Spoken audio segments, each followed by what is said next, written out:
Welcome to Two Therapists Talking. The hope for this podcast is to talk about important issues related to couples and individuals who are struggling in their lives with many different issues. I'm David Thompson, a marriage and family therapist. And I'm Sherry Christensen, marriage and family therapist. Please join us as we explore these issues together, and we hope you will learn and be enlightened along the way. Come find us at twotherapisttalking.com. If you like what you're hearing, please get on and rate us and subscribe to the podcast. Hi, and welcome back to Two Therapists Talking. I'm David. And I'm Sherry. And today we have something exciting for us. We have our first guest speaker. And this is somebody that is going to share a lot of really good information with us, primarily around anxiety and our bodies and lots of different things. And so we're excited to be able to share and talk to her. And Sherry is going to tell us a little bit about who she is for good reason. Yes, we are welcoming today my mother, Mariann Adams. Thanks for having me. Yes, so we're really excited. Mariann is doing her Psych D in, I'll let you tell us. Well, it's basically on anxiety and the effect of anxiety on the body and on the mind and how to deal with that. Yeah, so she has got some fabulous research that we're going to talk about because we have talked a little bit about anxiety. We have talked a lot about relationships, loving better, and we've talked a lot about trauma. And of course, anxiety and trauma are very related. And so she's got some great research that we're gonna share and talk about with how that affects ourselves and how that affects relationships. So if you'll remember way back, we've done episodes on love, how we love better. David had so much great information about that. We have, we've talked about trauma a number of times, how trauma affects our bodies. And so we get to talk about the actual neuroscience of some of this and the neuroscience and the physiological work that they've done. And that is really cool. So we're excited about this. Just tell us a little bit about some of this research that's been done, neuroscience and physiology, that you're noticing and finding as you're looking at anxiety. Well, I first started studying this when I was doing my master's thesis. And one of the things was that the heart and brain, they were now able to measure the effects of anxiety on the heart and brain and seeing different changes in that. And that really fascinated me. So when I started to do my doctoral research, I did a lot of it on the physiological and neurological effects of anxiety on the heart and the brain. One of the things that I found was really fascinating was that, and this research that they were really getting some detailed information on, started with sports anxiety. And for sports, high level, how do we raise their ability in sports?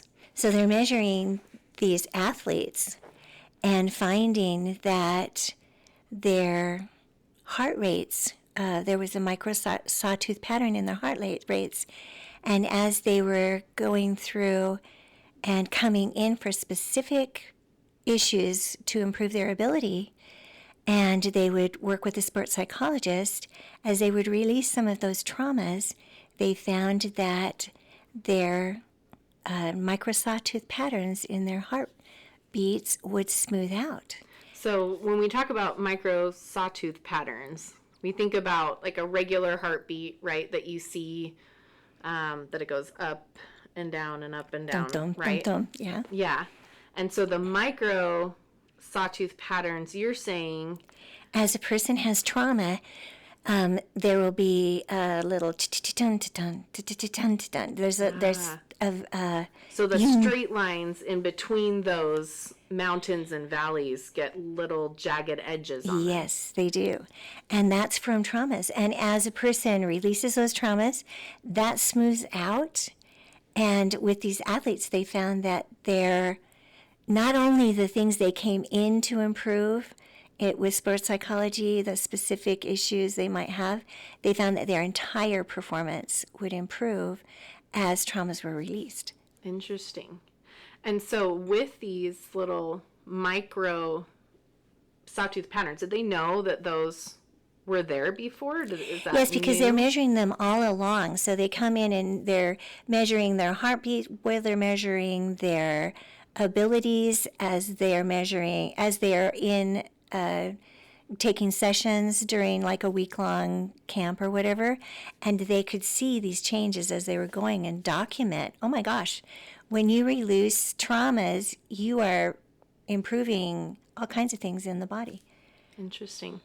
And this is something they've always known about, these micro sawtooth patterns, right? Because they've done these EKGs and all of these things for a long time. And what did they think they were previously? I don't know. They didn't really know what they were. They knew they were there.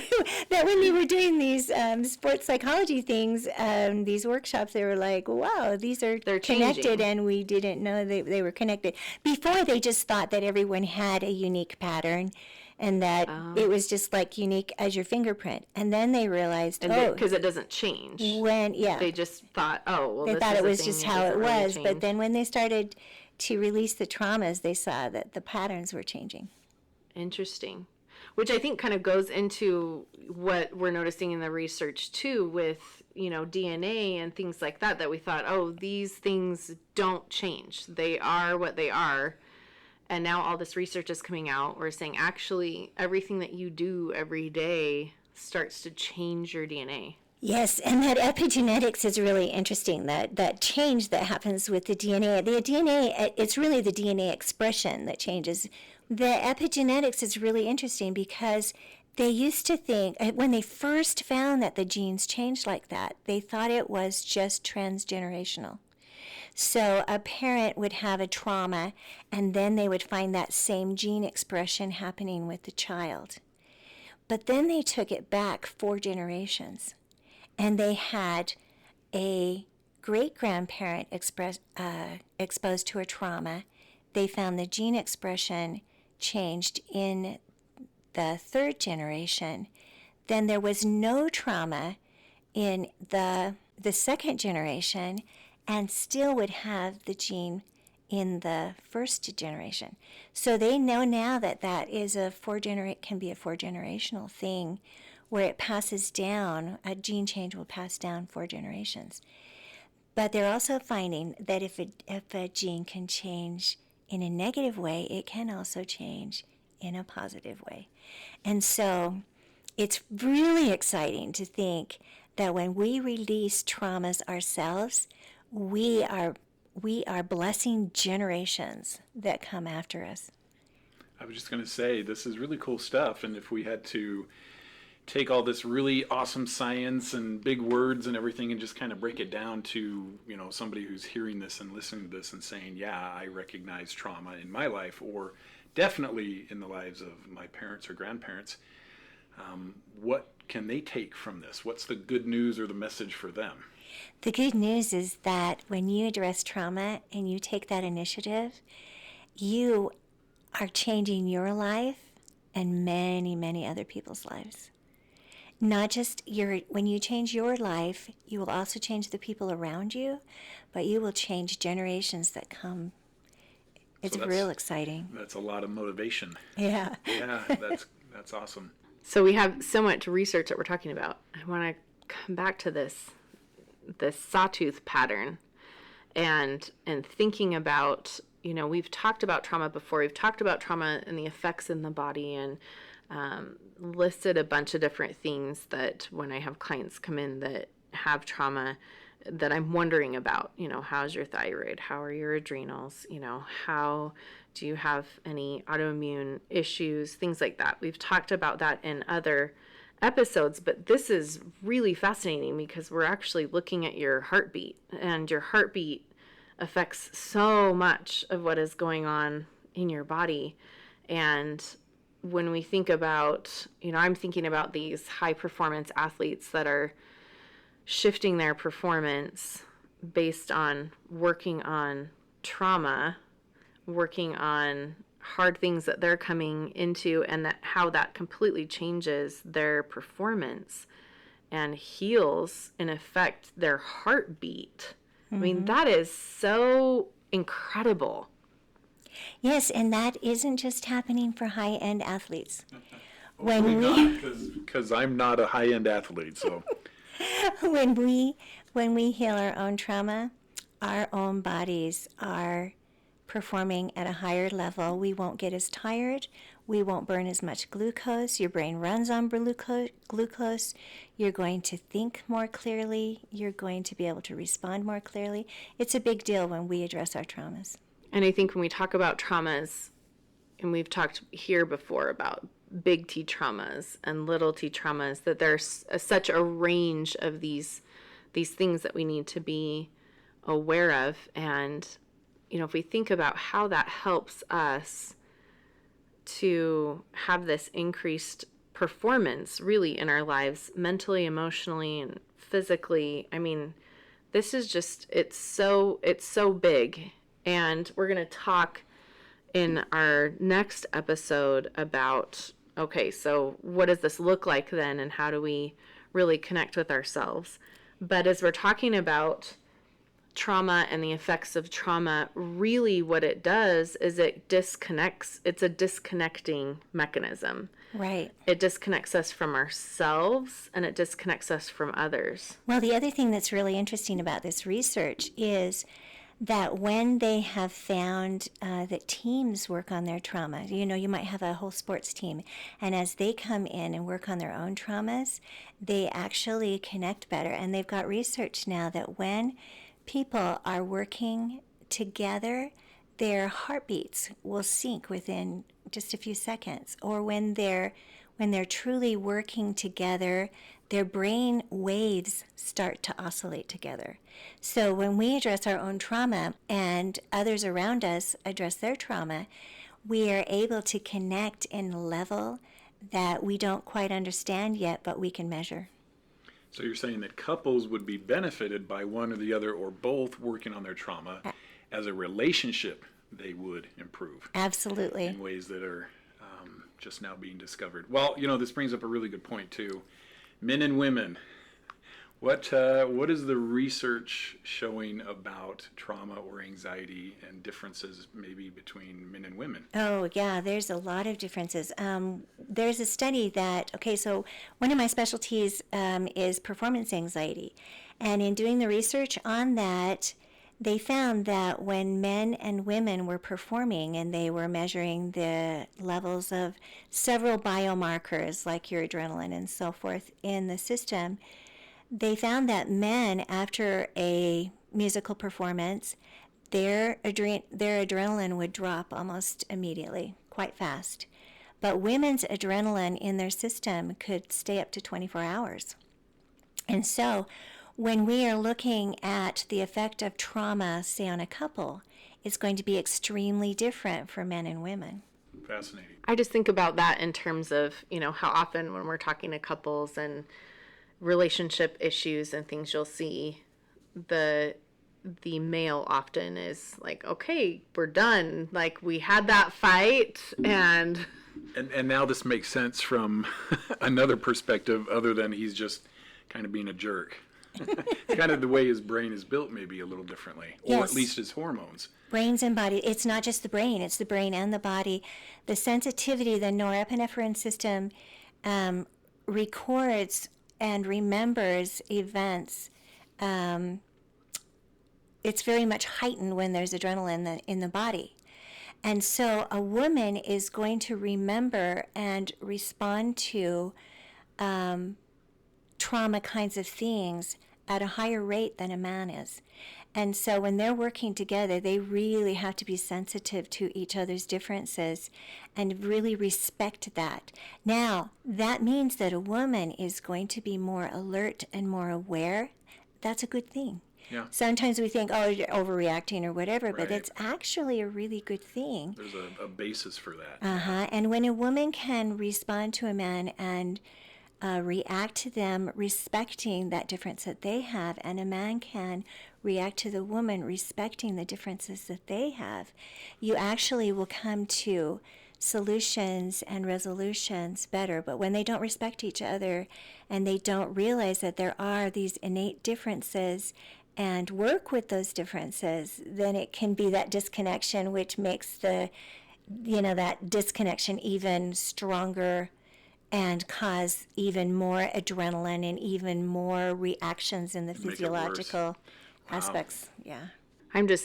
My mind is just kind of being blown here, and I'm thinking about all of the different, spaces that shows up, right? Like just in an argument that can show up, and we see this a lot, right? And the man is like, okay, I'm done. We did that, and I went out and mowed the lawn, and everything's different now, and everything's fine.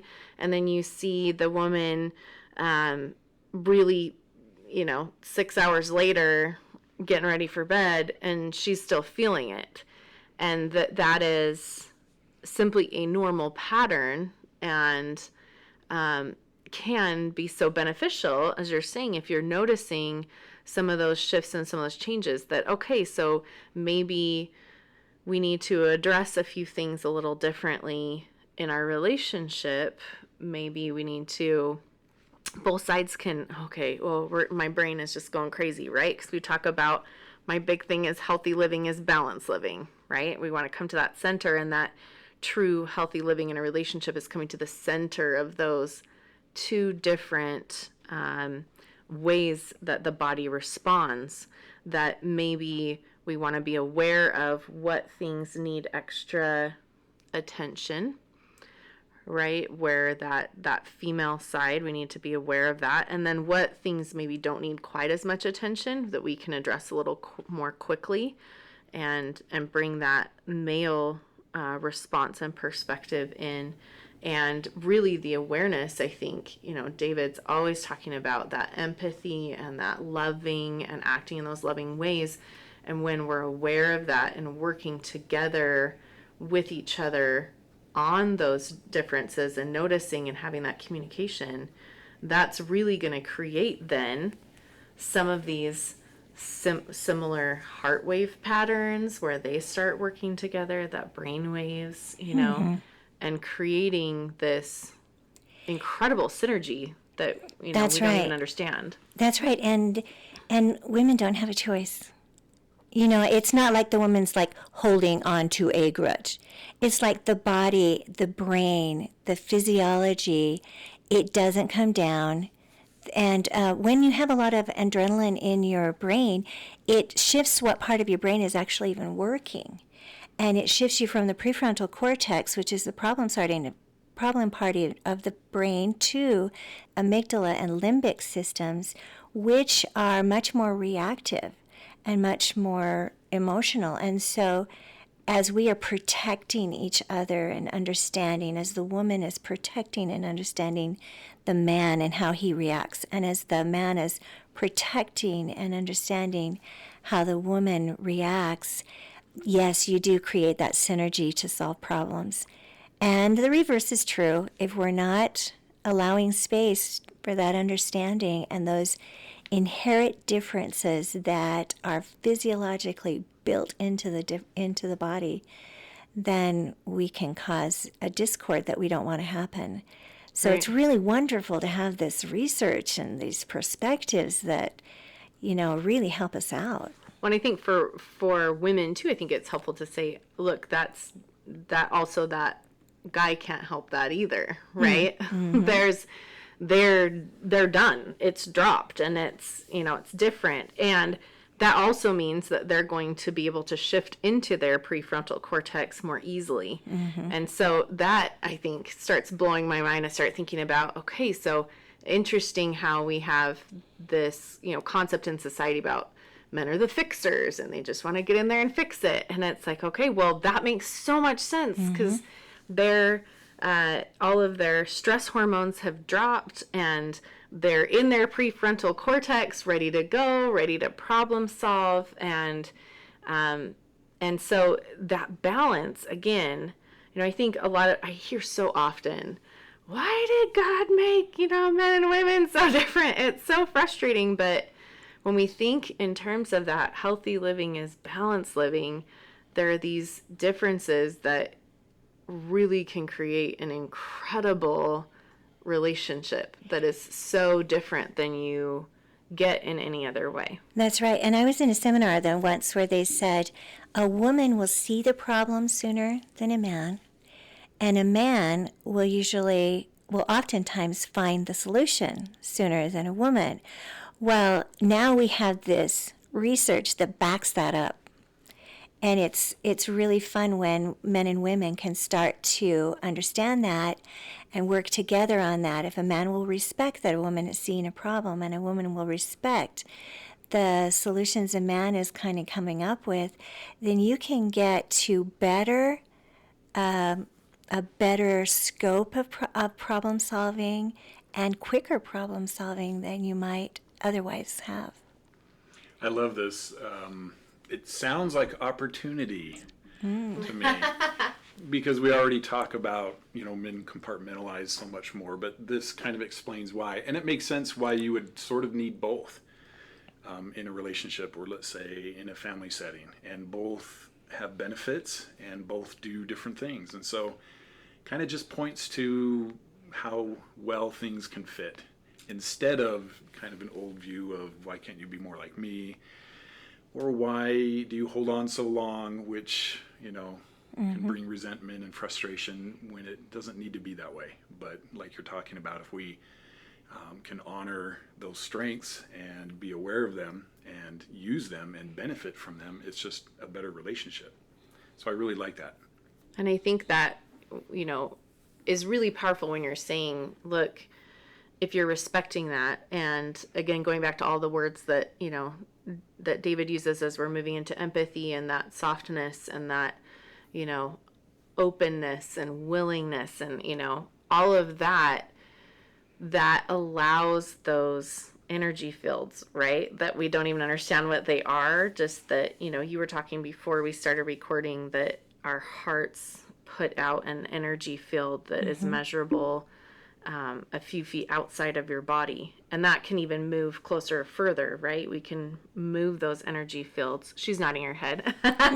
Yes, they can move. Yes. Right? Yes. And they are large, and we don't actually even know how far the energy fields extend, but we do know that they go many, many feet out.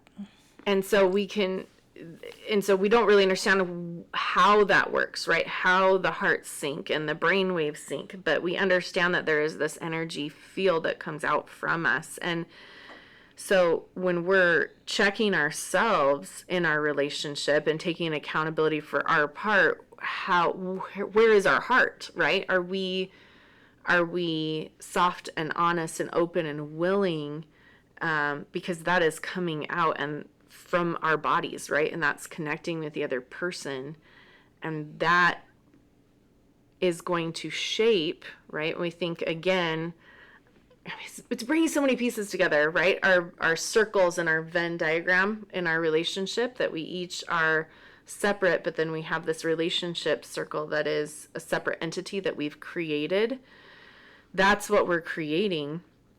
And so you can either have that honest and open and willing and soft space that you're working with the other person, and then you're going to get those brain waves and heart waves moving together, or you can come at the relationship and at the other person with that resistant or closed or resentful space, and that is going to present a completely different energy, and That's you're not right. going to be able to have that syncing happen. So really, these differences and how we do this can either further disconnect and really start building even more walls, or they can create something that is completely the synergistic space that ends up taking on a life of its own, the relationship. That's right. And whether you've had severe betrayal trauma or something like that, I mean, this is just a normal kind of thing, whether if, say your relationship didn't even have any trauma and you still have these components you're working with. And when you have the layer of trauma on top of that, then it becomes even more important to realize these differences and to work together. But just like was said, it is an opportunity. It's this wonderful opportunity to develop a closeness, and whether it goes to a hard spot that makes it worse or a soft spot that makes it better, it's whether we take advantage of that opportunity. This is amazing. I'm loving this and loving all the connections that are being made to so many things that we talk about, some of the things that we understand as therapists and in society, and we're seeing the research in the body that is backing all of that up. And I really think this is so powerful, and really getting down to the root of, look, this stuff affects us so much more than we think. That mind-body connection, I feel like the more research that comes out, it just is showing this is so much more a thing than we had any idea. And so what does that then mean as we're experiencing stress, trauma, anxiety in our lives? What is that going to end up meaning for us? And how do we need to be mindful and aware of ourselves, like we were talking about before, that disconnecting space? So tune in for that, and we will talk about that next time. We look forward to continuing the conversation in this second episode. Thank you for joining us. Thank you for listening to Two Therapists Talking. We look forward to sharing more conversations with you. Connect with us at twotherapisttalking.com or email podcast@twotherapisttalking.com. If you like what you're hearing, please get on and rate us and subscribe to the podcast.